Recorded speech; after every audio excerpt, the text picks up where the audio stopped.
जय हिंद दोस्तों, मैं वीर स्वागत करता हूं आप सभी का आपके अपने YouTube चैनल वीर सर जीएस वालों में। दोस्तों, हम लोग भारतीय भूगोल के अंतर्गत प्रायद्वीपीय पठार का अध्ययन कर रहे हैं और प्रायद्वीपीय पठार के अंतर्गत पिछले लेक्चर में हमने चर्चा किया था बुंदेलखंड पठार की, विंध्याचल पर्वत श्रेणी की और सतपुड़ा पर्वत श्रेणी की। पीछे हम लोग भारतीय भूगोल का अध्ययन एकदम बेसिक लेवल से करके एडवांस लेवल तक जा रहे हैं, एकदम शुरू से शुरू किया गया है। तो दोस्तों, यदि आप चैनल पर पहली बार हैं तो चैनल को सब्सक्राइब करिए, वीडियो को लाइक करिए और ज़रूरतमंद लोगों तक वीडियो को ज़रूर शेयर करिए। और पिछले जितने भी वीडियोस पढ़ाए गए हैं उन सभी वीडियो के लिंक मैं इस वीडियो के डिस्क्रिप्शन बॉक्स में दे दूंगा, आप वहां से जा करके उन सारे वीडियोज़ को देख सकते हैं। तो दोस्तों, आगे बढ़ते हैं अपने इस बैच में, भूगोल बैच में, है ना। आज हम लोग अध्ययन करेंगे पूर्वी पठार का। देखिए, हम लोग अध्ययन कर रहे थे जब प्रायद्वीपीय पठार का, तो प्रायद्वीपीय पठार को बताए थे 5 भाग में बांट करके पढ़ सकते हैं। पहला हमने बताया था केंद्रीय उच्च भूमि, और केंद्रीय उच्च भूमि के अंतर्गत हमने क्या क्या देखा, अरावली पर्वत श्रेणी, मालवा पठार, बुंदेलखंड पठार, विंध्याचल पर्वत श्रेणी और सतपुड़ा श्रेणी।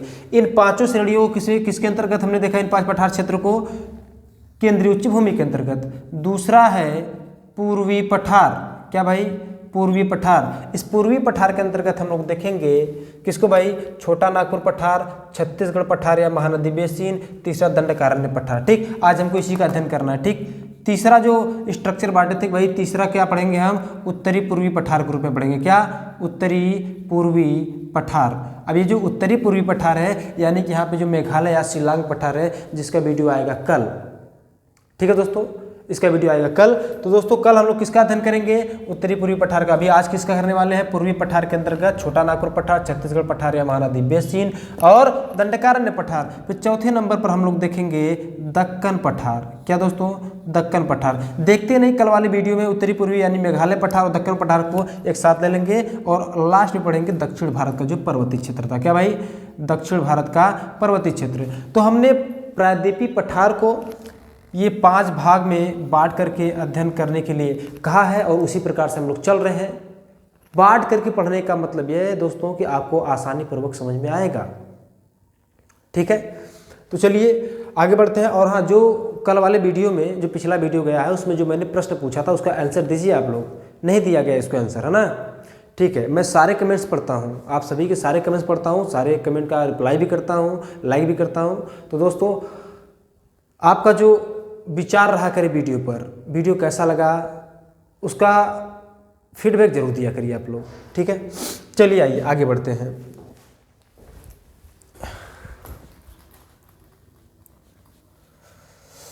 पूरे भारतीय भूगोल का अध्ययन हम लोग मैप के द्वारा कर रहे हैं और मैप पर एक एक चीज़ों को बताया जा रहा है, समझाया जा रहा है और आपको एक एक चीज़ों को समझ करके चलना है दोस्तों, है ना। एक भी चीज़ हम लोग नहीं छोड़ेंगे ना। आइए बात करते हैं सबसे पहली बात पूर्वी पठार की। और पूर्वी पठार को हम लोग कितने भाग में बांट कर पढ़ेंगे, 3 भाग में। एक भाग रहेगा छोटा नागपुर पठार, दूसरा भाग रहेगा छत्तीसगढ़ पठार या महानदी बेसिन और तीसरा भाग क्या रहेगा भाई, दंडकारण्य पठार। अरे बोलो क्या, दंडकारण्य पठार रहेगा। ठीक है, तो ध्यान दीजिए, इसके अंतर्गत सबसे पहले हम लोग किसका अध्ययन करेंगे, छोटा नागपुर पठार की। किसकी दोस्तों, छोटा नागपुर पठार की। जैसा कि मैं रोजाना करता हूँ और उसी प्रकार से हमने ऑलरेडी लिख रखा है, जो भी बताना होगा इस वीडियो में मैं लेक्चर के माध्यम से आप सभी को बताते चलूँगा। तो छोटा नागपुर पठार, सबसे पहले देखिए, छोटा नागपुर पठार से प्रश्न बहुत सारे बने हैं, अभी जो बनने वाले हैं या फिर जो बन चुके हैं मैं सबकी चर्चा करूँगा, बस ध्यान रखिएगा, बस ध्यान से लेक्चर को सुनते जाइए। हाँ, अगर नोट करना है तो नोट कर लीजिए। अब मैं हट जा रहा हूँ, स्क्रीनशॉट लेना है तो स्क्रीनशॉट ले लीजिए, है ना। स्क्रीनशॉट जरूर लिया करिए आप लोग, लेकर के बाद में भी लिख सकते हैं, लेक्चर पहले पूरा सुन लिया करिए, है ना।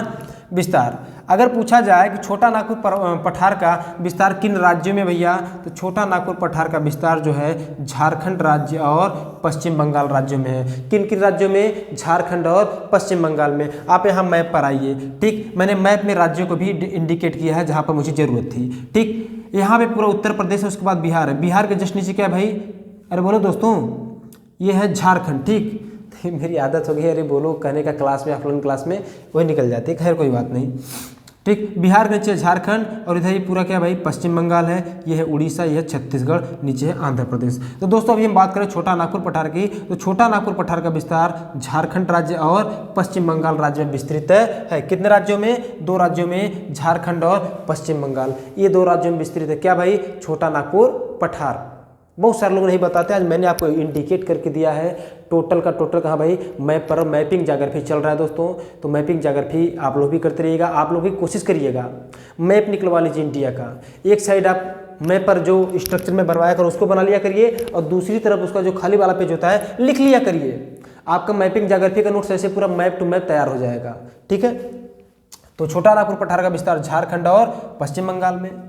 दूसरा पॉइंट कि खनिजों की दृष्टि से सबसे धनी व समृद्ध पठार है। यानी ये जो छोटा नागपुर पठार है दोस्तों, यह खनिज की दृष्टि से, खनिज क्या होते हैं? जो खोद करके पृथ्वी के भूगर्भ से निकाले जाते हैं।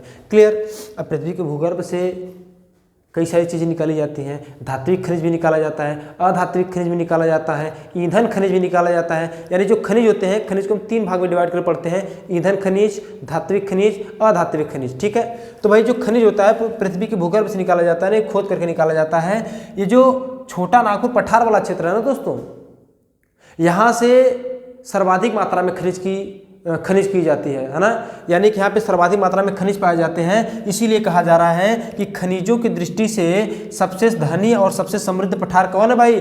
छोटा नागपुर पठार। और सबसे समृद्ध और धनी होने के नाते ही इसको हम लोग क्या कहते हैं भाई? खनिज हृदय कहते हैं। अरे बोलो क्या कहते हैं? खनिज हृदय कहते हैं। किसको? छोटा नागपुर पठार को। क्योंकि भाई क्या है, भारत का सर्वाधिक खनिज कहाँ से प्राप्त होता है? छोटा नागपुर पठार से ही, इसलिए इसको हम लोग खनिज हृदय भी कहते हैं, और इसे भारत का रूर प्रदेश भी कहते हैं। क्यों कहते हैं? क्योंकि यहाँ से सर्वाधिक मात्रा में क्या निकाला जा रहा है भाई? खनिज निकाला जा रहा है। क्लियर? तो छोटा नागपुर पठार को भारत का रूर प्रदेश और खनिज हृदय भी कहते हैं। क्यों कहते हैं भैया? क्योंकि खनिज की दृष्टि से सबसे धनी और सबसे समृद्ध पठार है। कौन? छोटा नागपुर का पठार। दोस्तों आगे बात करते हैं। अच्छा, इसको खनिज हृदय कहते हैं, तो मैं कुछ खनिज शहरों की बात कर लेता हूं कि ये जो छोटा नागपुर पठार के अंतर्गत कुछ खनिज शहर हैं जिसका नाम देता है, पूछता है। कई बार तो ऐसे पूछता है भाई। अच्छा देखिए, यहाँ पे थोड़ा सा उल्टा हो गया है, यहाँ उल्टा हो गया, ध्यान रखिए, धनबाद नीचे नहीं रहेगा। बोकारो को क्या कहते हैं भाई? बोकारो को स्टील नगरी कहते हैं। क्या कहते हैं? स्टील नगरी कहते हैं। धनबाद को क्या कहते हैं? कोयला नगरी। थोड़ा सा इसका क्रम जो उल्टा नीचे ऊपर नीचे लिख दिए हैं, उससे कोई मतलब नहीं, मैं यहाँ बता रहा हूँ, उसको सुनिएगा। ठीक है, धनबाद को क्या कहते हैं? कोयला नगरी कहते हैं। और बोकारो को क्या कहते हैं? स्टील नगरी। आपसे पूछा जाता है कि बताइए निम्न में से किस शहर को कोयला नगरी के नाम से जानते हैं? धनबाद जिला को। ठीक, अगर कह दे किस नगर को स्टील नगरी के नाम से जानते हैं? बोकारो को। किस नगर को लौह नगरी के नाम से जानते हैं? जमशेदपुर को। और किस नगर को अभ्रक नगरी के नाम से जानते हैं? कोडरमा नगर को। तो दोस्तों ये कुछ नगर हैं जहाँ जो फेमस है अपने खनिज उत्पादन के लिए। क्लियर है? वेरी गुड, इसको ध्यान रखिएगा, है ना। धनबाद को कहते हैं कोयला नगरी, बोकारो कहते हैं स्टील नगरी। लिखने में उल्टा हो गया था, कोई बात नहीं, है ना, ध्यान रखिए। अब ये जो छोटा नागपुर पठार है, यहाँ से 2 प्रमुख नदियाँ निकलती हैं। क्या निकलता भाई? 2 प्रमुख नदी निकलती है। एक है दामोदर नदी और एक है स्वर्णरेखा नदी। अरे बोलो क्या है? एक है दामोदर नदी, एक है स्वर्णरेखा नदी। मैं बता दे रहा हूँ, जो स्वर्णरेखा नदी है ये झारखंड से ही निकलती है। ठीक है, झारखंड में ही प्रवाहित होती है। और दामोदर नदी भी झारखंड राज्य में ही निकलता है, लेकिन किस पठार से? छोटा नागपुर पठार से, है ना। कौन कौन सी? दामोदर और स्वर्णरेखा नदी। अच्छा, दामोदर नदी यहाँ से निकला, कहाँ से भाई? छोटा नागपुर पठार से। यह आगे जाता है इस प्रकार से यहाँ, और ऊपर से यहाँ आपको पता है भाई गंगा नदी इस प्रकार से आती है ना, इस प्रकार से आती है। और यहाँ पे इसकी एक धारा पश्चिम बंगाल की तरफ मुड़ जाती है और एक धारा कहाँ चली जाती है भाई? बांग्लादेश में चली जाती है। क्लियर? और ऊपर से आप आता है यहाँ से आता है इस प्रकार से, कौन? ब्रह्मपुत्र नदी आता है ना, और आकर के इसमें मिल जाता है। और जब गंगा नदी ब्रह्मपुत्र मिल जाती है तो आपस में इसको पद्मा नाम दे दिया जाता है। और जब ये गंगा नदी इस प्रकार से प्रवाहित होती है तो इसकी एक धारा दक्षिण की ओर मुड़ती है पश्चिम बंगाल में, जिसको हम लोग कहते हैं हुगली नदी। और इसी हुगली नदी में यहाँ से निकलता है छोटा नागपुर पठार से, कौन? दामोदर नदी, आकर के पश्चिम बंगाल में हुगली नदी से मिल जाता है। अरे बोलो कौन भाई? ये दामोदर नदी। कौन? दामोदर नदी। क्या ये बात क्लियर है? Very good. अब ध्यान दीजिएगा, बात करते हैं स्वर्णरेखा नदी की, है ना। स्वर्णरेखा नदी जो है, कहाँ गया जी? स्वर्ण रेखा नदी, हाँ स्वर्ण रेखा नदी झारखंड में ही प्रवाहित होती है। कौन भाई? स्वर्ण रेखा नदी। और स्वर्ण रेखा नदी पर एक प्रपात स्थित है, जलप्रपात है हुंडरू जलप्रपात। क्या भाई? हुंडरू। ध्यान रखिएगा, इसको लिख लीजिएगा, नोट कर लीजिएगा कि स्वर्ण रेखा नदी पर कौन सा जलप्रपात है? हुंडरू जलप्रपात, है ना। इसको पूछा गया प्रश्न में, है ना। ये प्रश्न पूछा गया कि हुंडरू जलप्रपात किस नदी पर है? तो स्वर्ण रेखा नदी पर है। और पूछे स्वर्ण रेखा नदी किस राज्य में प्रवाहित होती है? झारखंड राज्य में। ध्यान रखिएगा दोस्तों, क्लियर है? Very good. अभी हम लोग बात करते हैं दामोदर नदी की। दामोदर नदी हमने बताया भाई हुगली की सहायक नदी है ना, हुगली में मिल जाती है पश्चिम बंगाल राज्य में। अब ये जो दामोदर नदी है, इस पठार मतलब छोटा नागपुर पठार को दो भाग में डिवाइड करती है।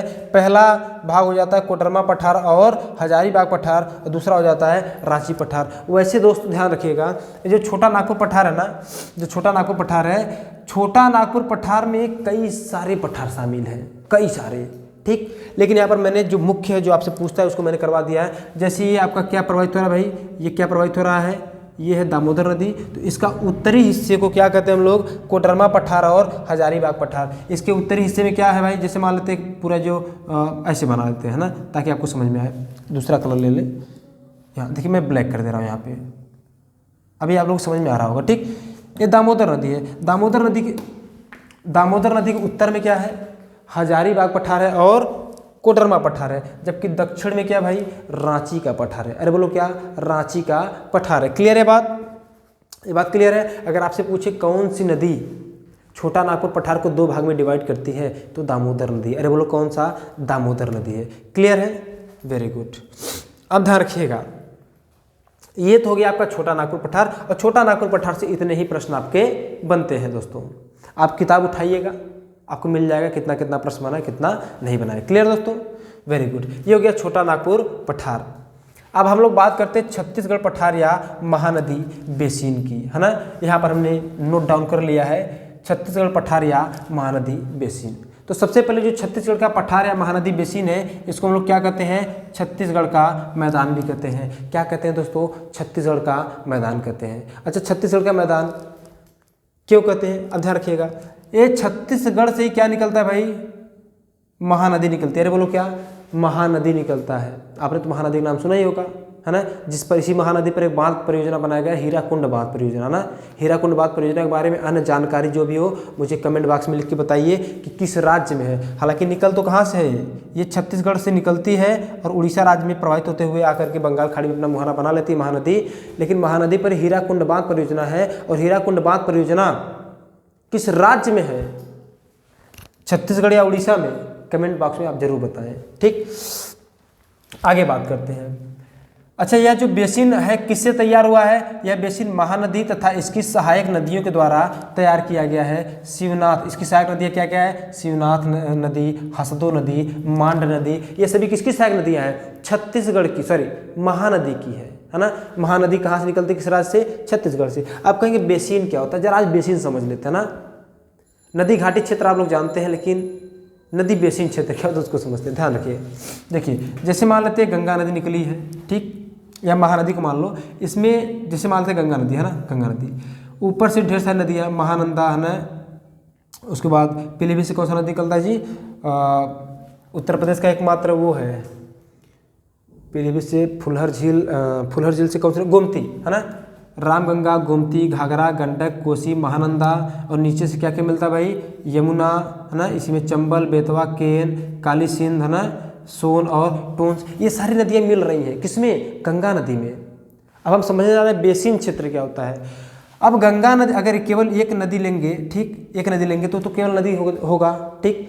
अब देखिए, नदी तंत्र, नदी बेसिन दो चीज़ होती, नदी घाटी अलग चीज़ होती, ठीक। नदी तंत्र समझिएगा, ये जो नदियों में जो सारी नदियां आकर मिलती हैं, सारी नदियों के समूह को नदी तंत्र कहते हैं, ठीक। लेकिन इस सारी नदियों के बीच का जो भूभाग वाला क्षेत्र होता है, उस क्षेत्र को समाहित करके एक साथ क्या कह देते हैं? नदी बेसिन कह देते हैं। अरे बोलो भाई क्या?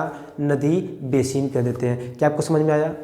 सभी नदियों को जब एक नदी है, एक नदी के साथ जो उसकी सहायक नदी है, इन सभी को एक साथ हम लोग क्या कहते हैं, नदी तंत्र कहते हैं। लेकिन इनके बीच का जो भूमि वाला क्षेत्र है इसको हम लोग बेसिन क्षेत्र कहते हैं। क्या कहते हैं दोस्तों, बेसिन क्षेत्र।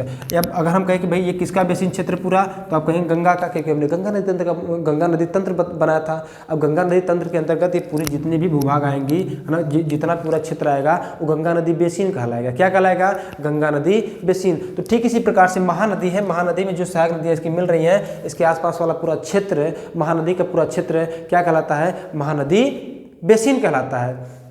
अब जब महानदी बेसिन है भाई, तो महानदी बेसिन में चावल की खेती बहुत, धान की खेती, चावल तो भाई धान से उत्पादित होता है, धान की खेती की जाती है ना। इसीलिए छत्तीसगढ़ को, देखिए यहाँ मैंने लिखा भी है कि यहाँ धान की खेती की जाती है, और इसीलिए छत्तीसगढ़ को धान का कटोरा कहते हैं। क्या कहते हैं दोस्तों, धान का कटोरा कहते हैं, है ना। लेकिन यहीं पर ध्यान रखिएगा, छत्तीसगढ़ को धान का कटोरा जरूर कहते हैं, लेकिन पश्चिम बंगाल को क्या कहते हैं, चावल का कटोरा, है ना। पश्चिम बंगाल में चावल अत्यधिक मात्रा में उत्पादित होता है। बात समझ रहे हैं ना, पश्चिम बंगाल को चावल का कटोरा कहते हैं। क्लियर है दोस्तों, वेरी गुड, यहाँ तक हो गया। अब बात करते हैं दंडकारण्य पठार की। दंडकारण्य पठार की दोस्तों, आगे बढ़ने से पहले ध्यान रखिए एक बात, जैसे मैंने कल पिछले वाले वीडियो में बताया था कि भाई वीडियोस को शेयर कर दिया करिए, है ना, कहा था हमने। आज भी मैं आपसे आग्रह करता हूँ, जो ज़रूरतमंद लोग हैं उन तक वीडियो को जरूर शेयर करिए। और जो भी सहायता चाहिए, मैंने आपको बताया कि मेरा फ़ोन नंबर भी है, मैंने आपको दिया था व्हाट्सअप नंबर, है ना, व्हाट्सअप नंबर मैंने दिया था। अगर PDF चाहिए जो मैं पढ़ा रहा हूँ उसका, या फिर कोई अन्य चीज़ का कोई सहायता चाहिए, तो आप इस पर मैसेज करके प्राप्त कर सकते हैं। 267897725926, है ना, ये मैंने आपको दिया था कि भाई जो लेक्चर चल रहा है आप उस लेक्चर का PDF हमसे प्राप्त कर सकते हैं। अभी मुझे लिंक में PDF ऐड करने नहीं आता दोस्तों, नहीं तो मैं वहीं पर ऐड कर देता, आप वहीं से प्राप्त कर लेते। ठीक, जिनको चाहिए यहाँ से आप प्राप्त कर सकते हैं, व्हाट्सअप करके जो भी PDF चाहिए आप PDF प्राप्त कर सकते हैं। और वीडियो को शेयर करिए दोस्तों, है ना, आपके जो साथी हैं उनसे ही करवाइए, उन तक ही भेजिए, और उनसे कहिए कि वो अपने दोस्तों तक भेजिए। तो इससे क्या होगा, धीरे धीरे विस्तार होता चला जाएगा। ठीक है दोस्तों, आइए आगे बढ़ते दंडकारण्य पठार की बात करते हैं। ठीक है, दंडकारण्य पठार का जो विस्तार भैया, ये कहाँ कहाँ है, उड़ीसा में, छत्तीसगढ़ में और आंध्र प्रदेश में। देखिए मैंने छत्तीसगढ़ मैदान की बात कर ली है, छत्तीसगढ़ राज्य में था। अभी बात करने जा रहे हैं दंडकारण्य पठार की। अभी जो दंडकारण्य पठार है इसका विस्तार कहाँ कहाँ है, उड़ीसा राज्य में है, छत्तीसगढ़ में है और आंध्र प्रदेश में। देखिए मैंने नीचे बनाया हुआ है भाई, देखो दोस्तों यहाँ पे हमने बनाया, ठीक, इधर उड़ीसा, नीचे से आंध्र प्रदेश, इधर से छत्तीसगढ़, हमने क्या बना दिया भाई, दंडकारण्य पठार। ठीक, अभी जो दंडकारण्य का दक्षिणी भाग है भाई, इसको हम लोग क्या कहते हैं, दक्षिणी भाग को ही बस्तर का पठार कहते हैं। मान लेते हैं यहाँ से यहाँ तक ये वाला क्षेत्र, है ना, ये वाला क्षेत्र, इसके नीचे वाला दक्षिण क्षेत्र क्या कहते हैं, बस्तर का पठार कहते हैं। और दोस्तों ये जो बस्तर का पठार है, यहाँ से किसकी प्राप्ति होती है, टीन की प्राप्ति होती है। अरे बोलो किसकी दोस्तों, टीन की प्राप्ति होती है। कहाँ से, बस्तर के पठार से। तो दोस्तों ये रहा आज का वीडियो आपको कैसा लगा, अपना फीडबैक कमेंट बॉक्स में ज़रूर दीजिएगा। आप लोग देते हैं अपना कमेंट, आता है तो भाई मुझे पढ़ने में अच्छा लगता है। पढ़ने में क्या अच्छा लगता है, मुझे ये लगता है कि भाई आप लोग का जो नज़रिया है किस दिशा में जा रहा है, और मुझे क्या करना चाहिए, किस प्रकार से और मेहनत करनी चाहिए, है ना, सारी चीज़ों के लिए मुझे एनर्जी मिलती है आपका कमेंट देखकर। तो कमेंट जरूर किया करिए, है ना। तो ठीक है दोस्तों, मिलते हैं कल। और आज वाले वीडियो में जो प्रश्न पूछा गया है उसको आंसर जरूर करिए कमेंट बॉक्स में। मिलते हैं कल, आज के लिए बस करते हैं। और वीडियो देखने के लिए आप सभी का बहुत बहुत धन्यवाद।